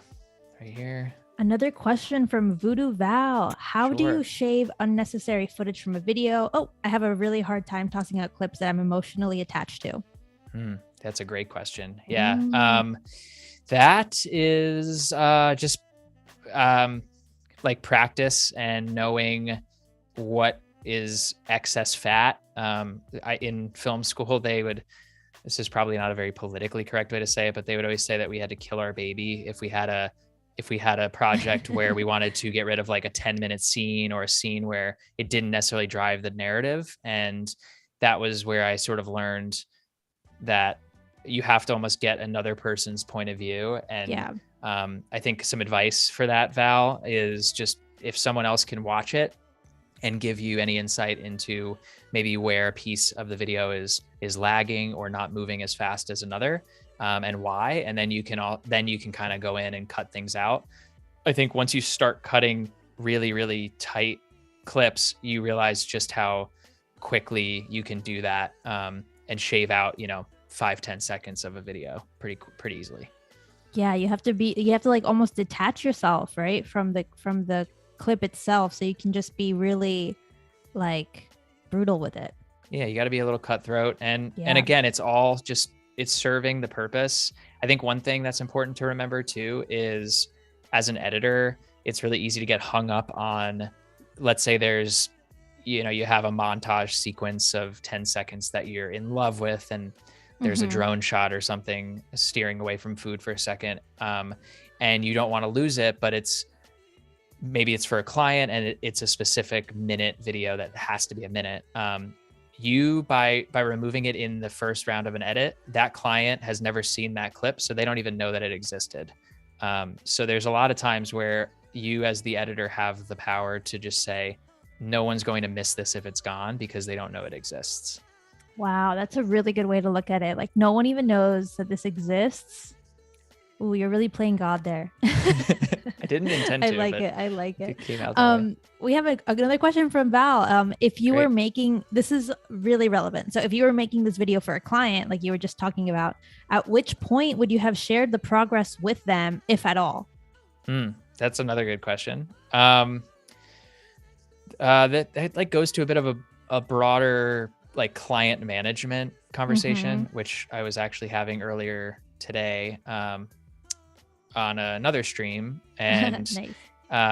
but I think that all sort of comes down to what you as the creator and the client have decided the first version would look like. So typically when I create client work, there's a rough cut, and then there's maybe a fine cut with 1 or 2 rounds of feedback in between. So that rough cut, it doesn't necessarily mean like send somebody something really, really rough where the audio is all over the place and the sound design isn't tight and things like that. But I try to send a client the version that I'm the most happy with, that if they go, it's approved, great, I don't feel like I have to go back and fix much. Nice. So if that answers your question, Val, what I'm showing you all here, I would certainly send this to a client with a caveat that it's rough, like the titles aren't really locked. We can get creative with some maybe recipe in there. The audio needs some, finessing, and the color needs to maybe be adjusted. So those would be the caveats I would provide to a client. Nice. Okay. That's good to know. Like at what point you'd be ready to send it off. It doesn't have to be entirely polished. Right. Yeah. And the worst thing you want to do is send a client something with no caveat on that and then say, how come it looks like this? Or like, why is the audio off? Or because trying to explain that to a client, they just expect it to look perfect from the jump. So I try to save myself the headache and just give them something as polished as possible without it being like the done product. Right. Because that they're going to have some feedback, even if it's polished. Yeah, they always have feedback. They always have something. That's a client's job. I think sometimes a client just wants to exert their wants power, to say something. Yeah. And they're like, even if it's great, they're just going to give you feedback because they can.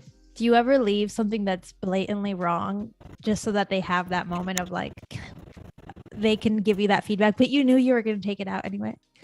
Yes. Not exactly, but I have had situations happen where I have started with, the first draft of a video, and in my humble opinion, it was the best version, even though it was the first version. And I've had one specific client go through about 6 rounds of feedback before they came back to the very first one I started with.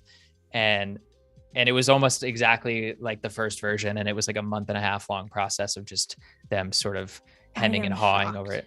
I am shocked. I am offended. I'm hurt. That's horrible. I wish that upon no one. Oh, it was the worst. What a drag. Just to end up right at the beginning. It's kind of like when you change your outfit and then you end up back at the same outfit. I don't know if anyone relates. Yeah, 100%. But it's kind of like that, but for a month. Hey, yeah, it was the worst. So yeah, I think that process of, and again, going back to the client thing, like managing expectations with the client up front and having the confidence that, okay, I know this cut is good. It entertains me. I've had other eyeballs looking at it. They really enjoy it. And having the confidence to tell a client, here's the version 1, would love your feedback, with the intention in your head that like certain things are sort of I don't want to change them because I think they're really good. And you can always have that dialogue and conversation if you feel passionate about pacing and a clip and things like that. Yeah, you can respond to the client's feedback if you don't agree. Absolutely. Okay, so I just want to quickly show this as we move on through. Again, I'm going to try to get to at least finish here today. But all these clips, so you can see there's maybe like a lull right here. So I'm going to cut even just a little bit so we have my hands moving so that there's no clip where there's really no movement happening. Ruthless. I am ruthless. Cut, here, guys. You're out. And maybe I actually want to extend this. So A on the keyboard on a Mac brings up these 2 arrows. So that is a nice little shortcut. So anything to the left or right of your timeline can get moved. And that way, to pick up on these shortcuts because I'm doing things the long way. Sometimes they just help. Time is money. It helps so much. Time. I agree. Time is money. So I liked having 4 of those instead of 3. So I just dragged this out. 3, 4, done. We're gonna cut right there, and then we'll go back here. Okay, hands, and let's extend this a little bit so we hear that pepper. All right, and I liked sort of that idea of cutting these clips out. timing wise, it actually may work a little bit better and shorten this project up a little. So what I'm gonna do is just go right into the sound of the lemon juice and then the mixing of the bowl here. For time's sake, I'm just gonna actually copy it from here. So we go. So you can actually hear a little bit of that juice and my heat in the background, which is not ideal. And let's see here. All right, and then the whisking. So we got a little whisk sound. Let's find that in our timeline so we don't totally cheat. So we open that up. I've already created an in and out point, but if we wanted to do it manually, we're gonna zoom in. We're gonna press arrow up, just goes basically clip by clip. So an arrow down, and we're gonna press comma to put that in here. Arrow up, arrow down. It's so simple. Yeah, just little tricks.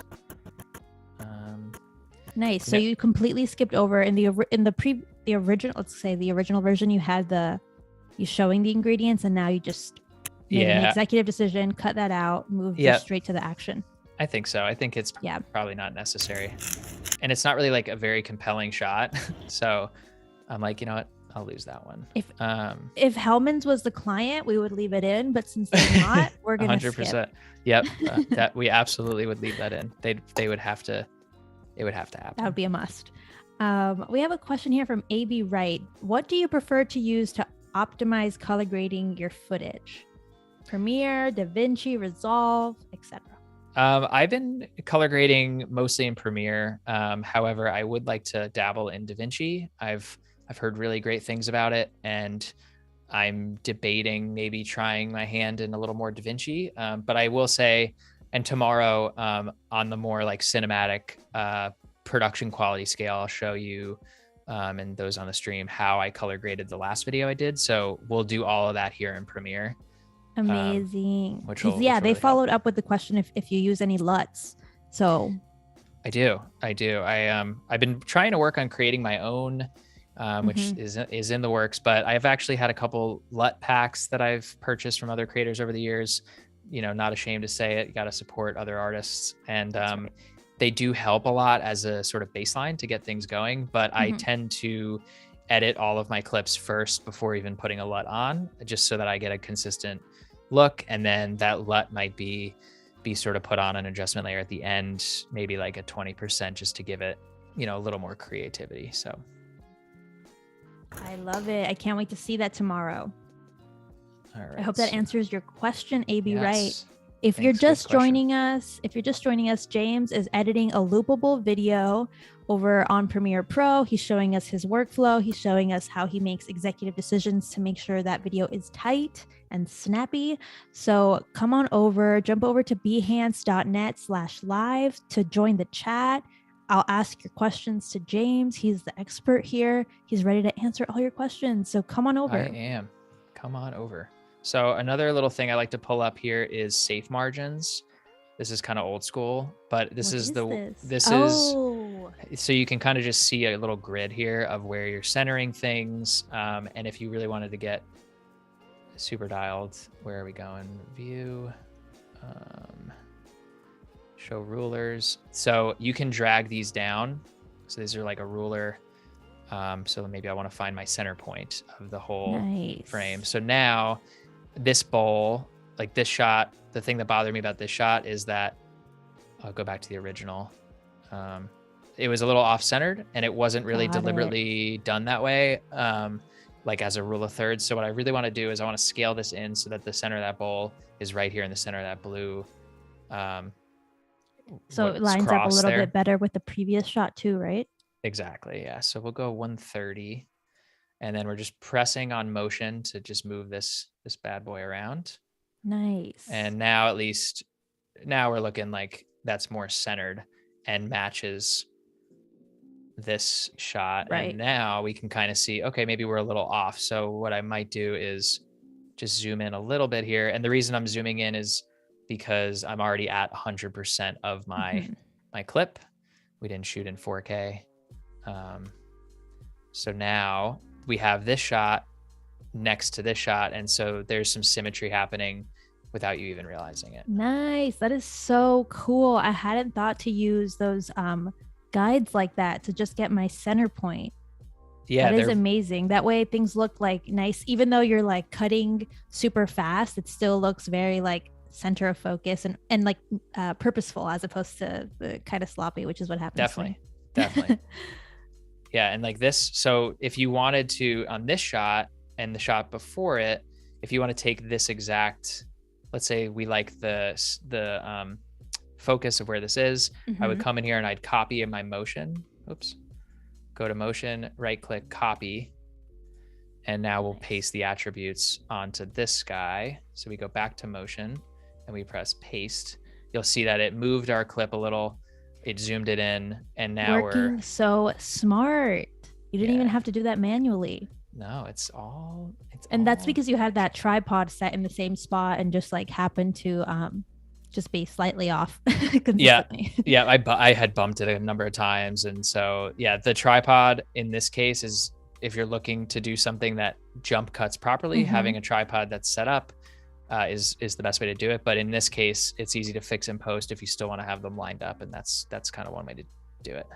So cool. Do you ever use the guides for like kind of seeing your I guess your margins for specifically for like Reels or TikTok, because you have all that stuff? I mean, they have stuff at the top, stuff on the side, caption at the bottom. Yep.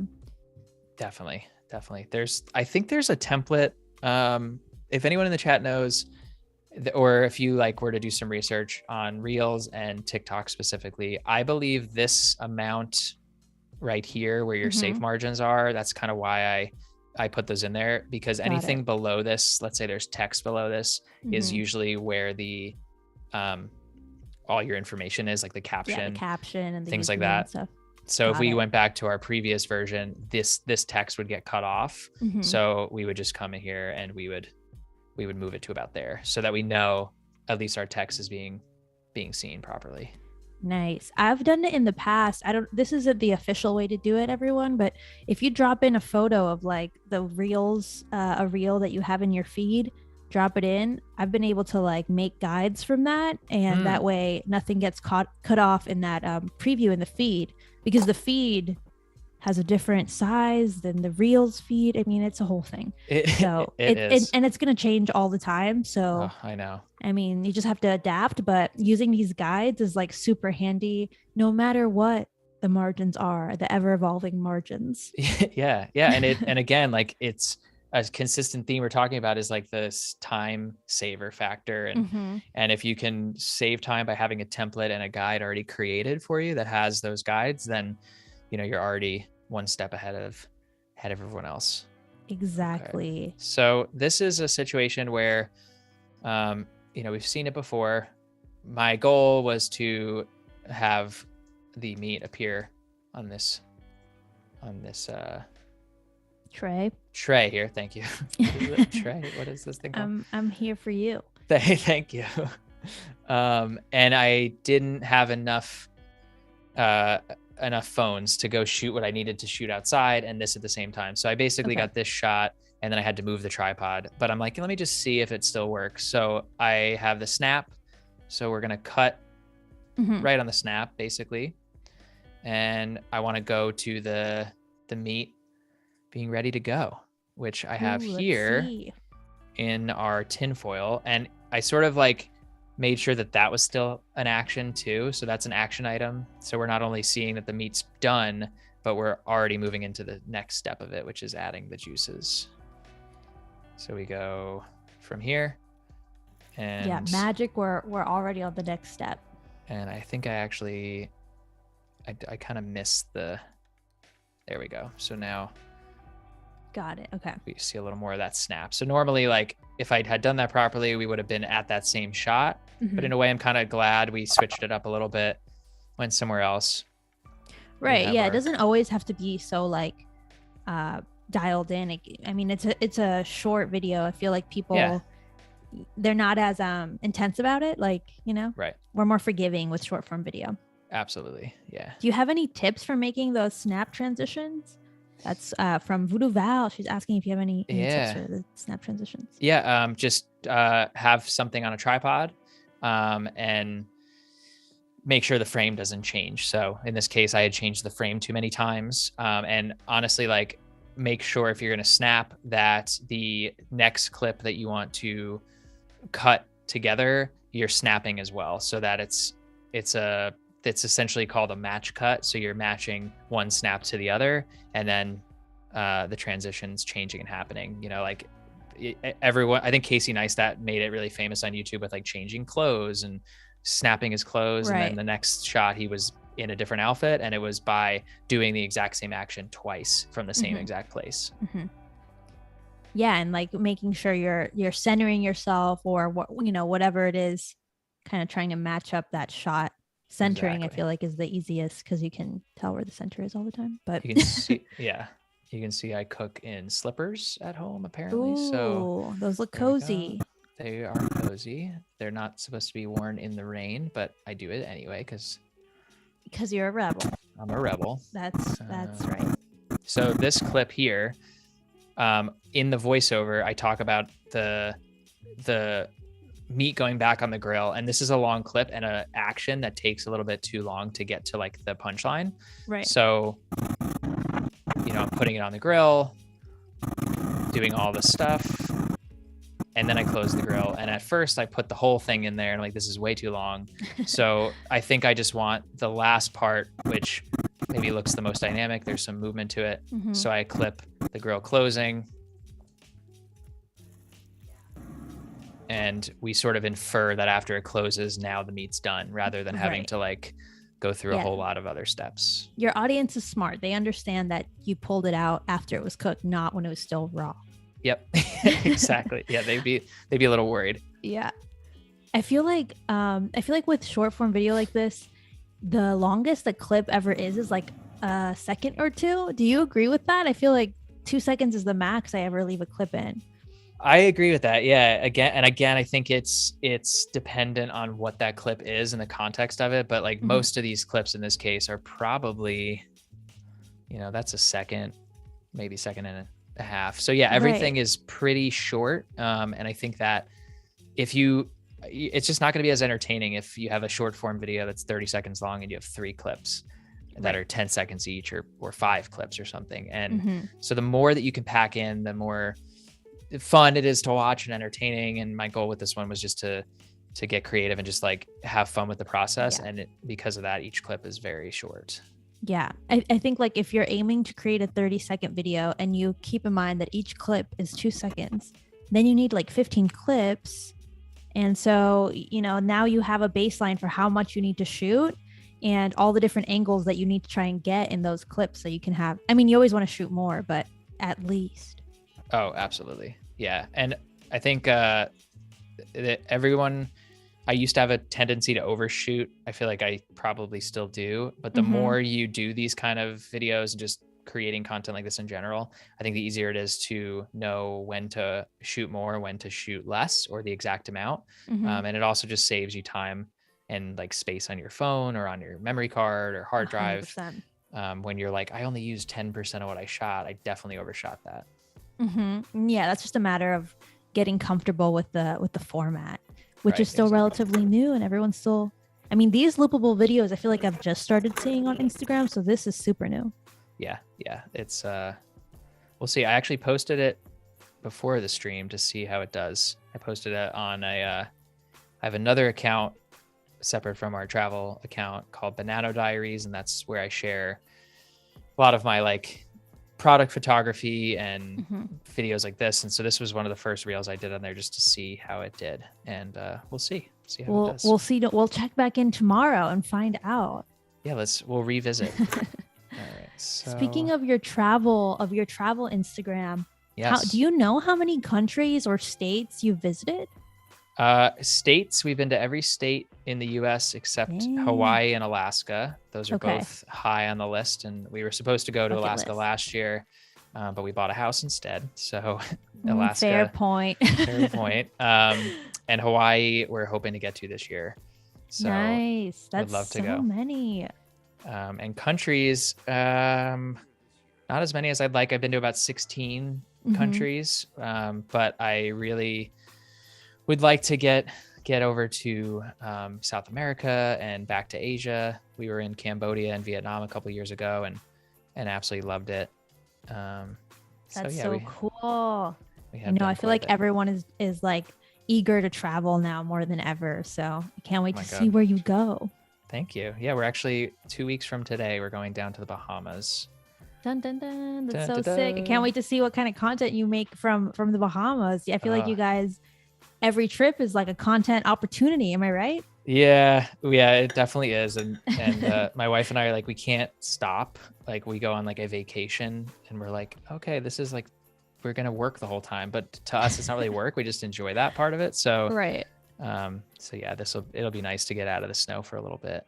For sure. Do you have one place that you would want to get back to like ASAP that you visited? Iceland. Iceland. Yes. Yeah. 100%.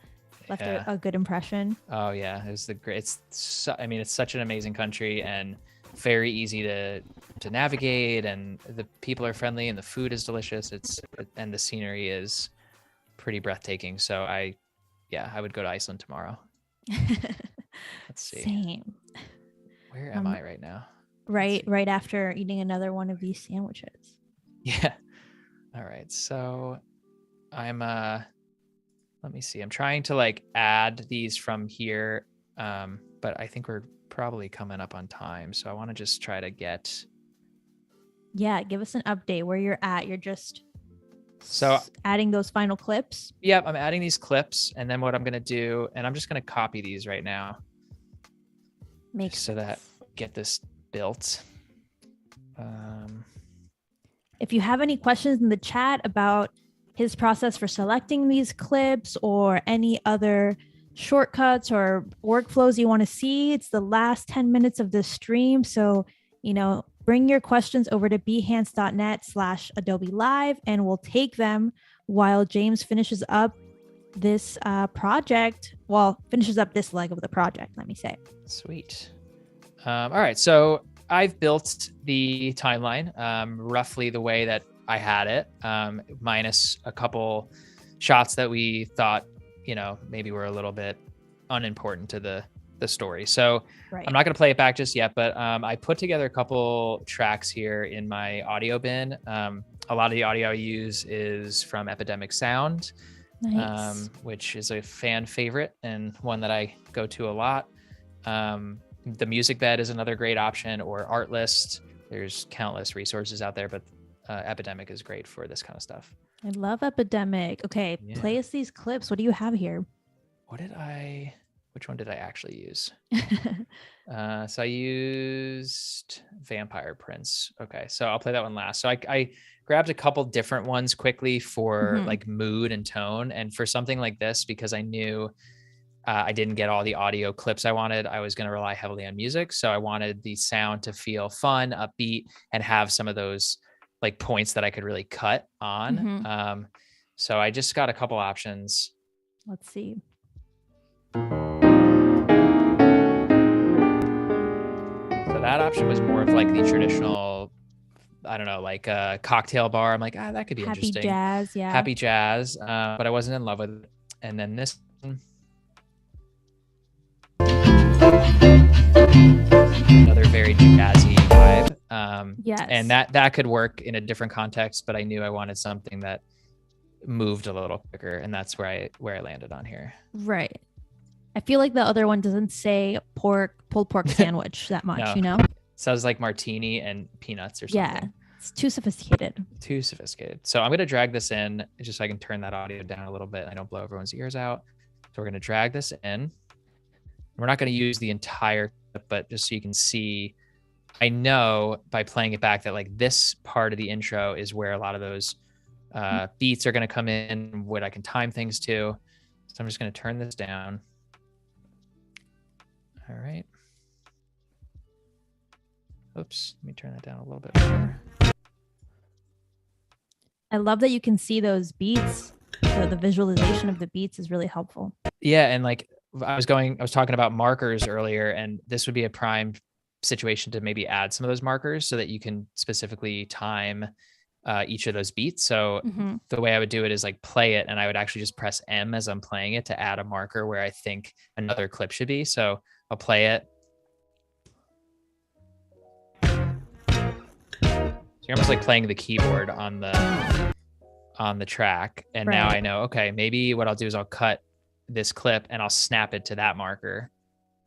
And then we'll drag this one over. And maybe I want to drag this over, shorten this guy. Yeah, whatever. So it seems to me like whatever clips are nearest, trying to get them cut right on that beat is the move, right? Yeah. If that's something that you're going for. So it does help. And I think like it allows the viewer to take the song and kind of associate it with the visual as well. So we go. It keeps it interesting, I feel like, right? Because I anticipate that at the next beat, there's going to be another change. Definitely. So I'm hooked. What did I do here? I like it. I like to try to reference myself here. We have about 10 minutes left, just so you know. So you can get an idea of what you want to do with the last 10 minutes of the stream. More like 5 minutes, actually, now that I think about it. Okay. All right. Well, let's just throw this in here. Looks like we'll just try to get as far as we can. You have seen the finished product, so we're sort of just here building it and recreating it. So let's turn the audio down. So these are little points I make. So pen points. This allows you to get granular and adjust the volume in certain areas. Yeah, for those in the chat, we have about 10 minutes left with James. So if you have any questions, drop them in the chat. I'll ask him. In the meantime, he's working on the audio here. Wait, can you zoom into that? Onto those levels? What did you just? How did you do that? So if you're on your timeline, and so like let's say I have, this is what your timeline usually looks like. When I expand it, Shift plus, I can actually see. And if you don't see this, show clip keyframes. Make sure that oops. Where are we doing here? Sometimes it does hide from me. Like I see it sometimes I don't. I have no control over it. Where did it go?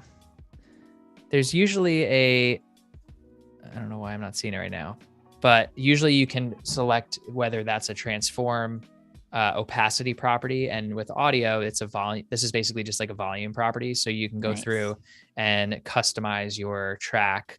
And so by pressing P on your keyboard, you're bringing up like the pen tool. And so this allows me to just come in here, and I can basically customize the levels of that volume as much as I want to fit what I'm hearing in the background. So that line is the audio level, and then you can move it up and down with the pen tool. Correct. Yep. So if I remove these points here, I can just go delete. Yeah, you can get super granular here. You can get really granular, and you'll see where it tells you the decibels and the volume. So that's a really, really powerful part of using the audio track in Premiere, and it allows you to just seamlessly fade music in and out without having like a super hard cut. Right. So all those tracks that you had with strange noise, your friends chit chat, you can just quickly yep. And I can come through here, and you can see that I've like kept stuff in here that I want. Like obviously here I have the things that I want, and then here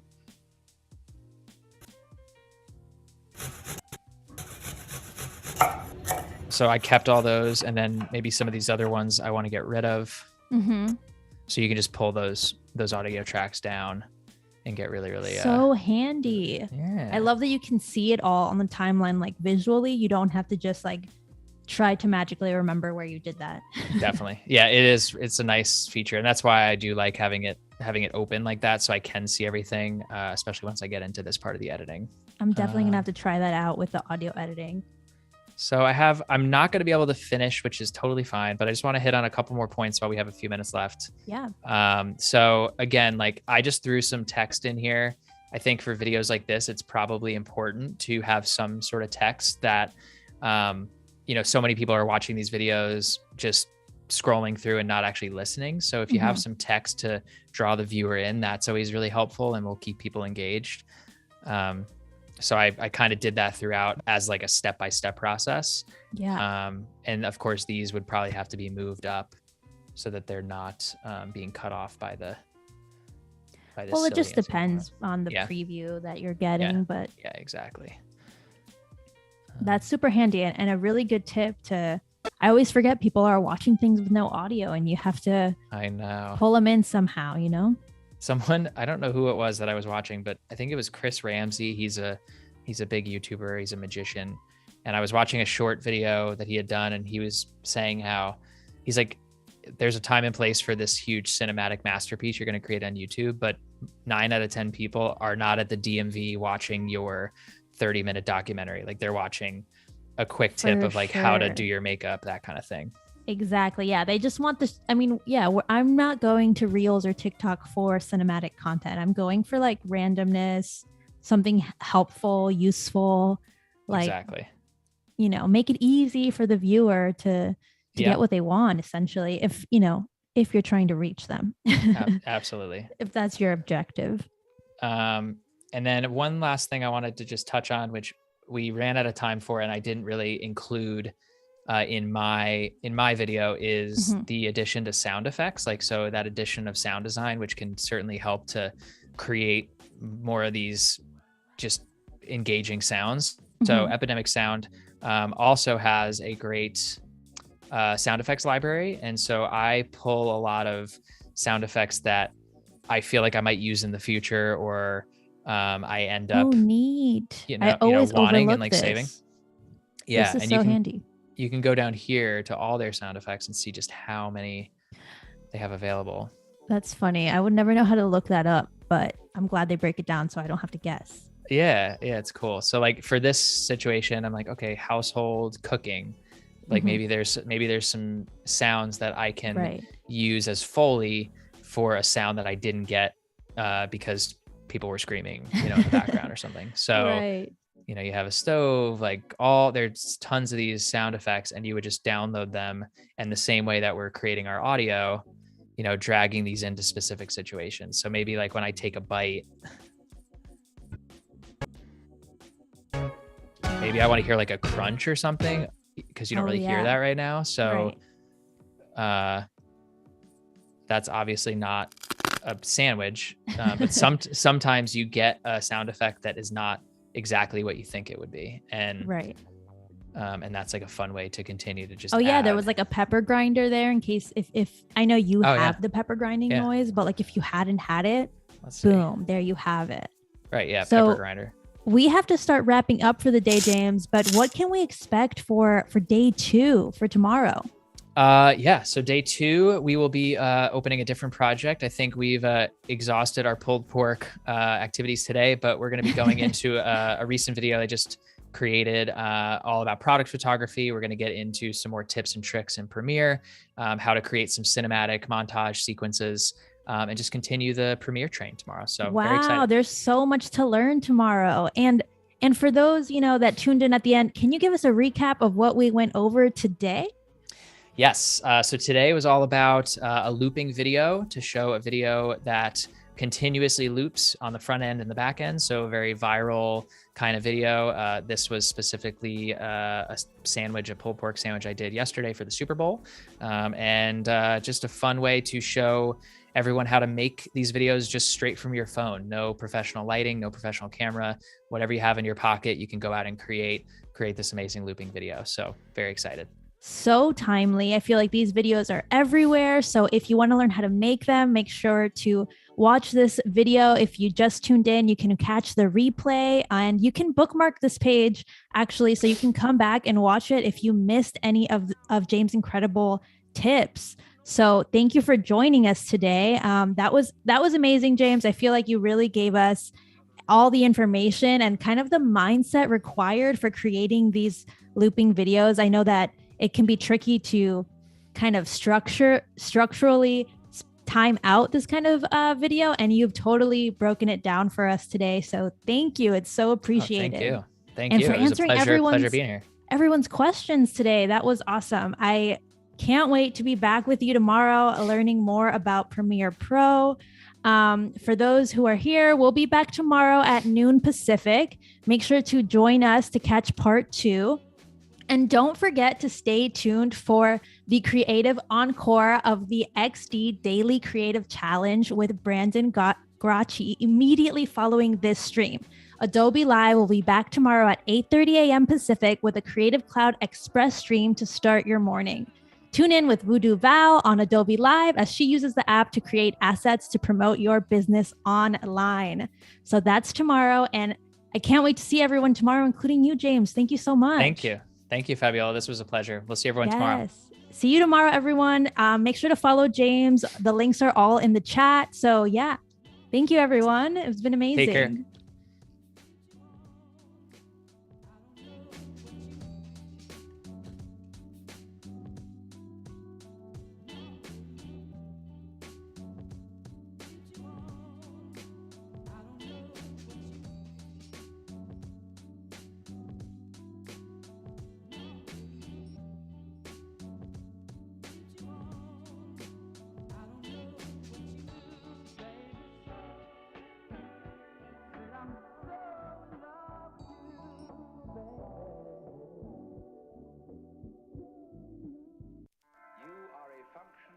This total galaxy.